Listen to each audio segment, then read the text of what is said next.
اس وقت ایک نازک موڑ پہ کھڑی ہے اور موڑ پہ ہی کھڑا ہے بجٹ جو کہ اب تیار ہو چکا ہے۔ حکومت نے آئندہ مالی سال کا بجٹ 5 جون کو پیش کرنا تھا، مگر اب حکومت نے اعلان کر دیا ہے کہ بجٹ اجلاس 10 جون یعنی بدھ کو ہوگا۔ اس وقت پورے پاکستان میں بجٹ کے اوپر بحث چل رہی ہے، اور کیا آپ جانتے ہیں کہ پاکستان میں صوبوں اور وفاق کے درمیان پیسوں کی تقسیم کیسے ہوتی ہے، اور کس صوبے کو سب سے زیادہ اور کس صوبے کو سب سے کم حصہ ملتا ہے؟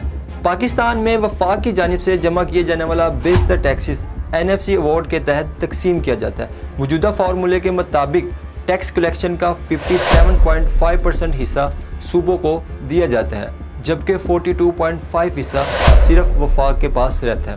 حیران کن بات یہ ہے کہ سب سے زیادہ حصہ پنجاب کو ملتا ہے، جو صوبوں کے مجموعی حصے کا 51.74% بنتا ہے۔ اس کے بعد دوسرے نمبر پہ سندھ آتا ہے، جسے 24.55% حصہ دیا جاتا ہے۔ تیسرے نمبر پہ خیبر پختونخوا ہے، جس کا حصہ 14.62% بنتا ہے، جبکہ سب سے کم حصہ بلوچستان کو ملتا ہے، جو کہ 9.09% ہے۔ لیکن سوال یہ ہے کہ پنجاب کو سب سے زیادہ اور بلوچستان کو سب سے کم حصہ کیوں ملتا ہے؟ اس کی وجہ جان کر آپ بھی حیران رہیں گے۔ اس کی سب سے بڑی وجہ NFC ایوارڈ کا فارمولا ہے، جس میں بنیادی طور پہ 4 چیزوں کو مد نظر رکھا جاتا ہے۔ سب سے پہلے پاپولیشن، جس کی NFC ایوارڈ میں اہمیت 82% ہے۔ اس کے بعد غربت، جس کی پرسنٹیج 10% ہے۔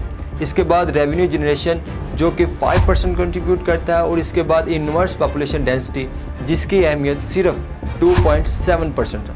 اگر ان عوامل کو دیکھا جائے تو پنجاب کو سب سے زیادہ حصہ اس لیے ملتا ہے کیونکہ پاکستان کی سب سے بڑی آبادی لگ بھگ 12 سے 13 کروڑ پنجاب میں رہتی ہے، اور آبادی کو NFC فارمولے میں سب سے زیادہ اہمیت دی جاتی ہے، جس کی کنٹریبیوشن 82% ہے۔